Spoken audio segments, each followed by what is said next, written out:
10 விரலையும் நான் அவனுக்கு கொடுத்துட்டேன். அப்படின்னா இட்டாதோரிக்குள்ள கிட்டத்தட்ட 15 விரல்கள் இருக்கணும்னு அர்த்தம்.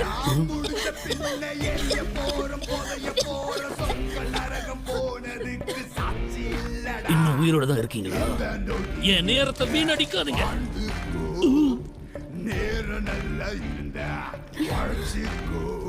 உனக்கு ஒரு நொடி தான் கொடுப்பேன்.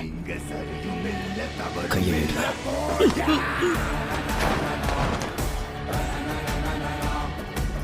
சுக்குனா எழுந்து வந்துட்டாரு. தலை நிமிர்ந்து பாக்குறீங்க.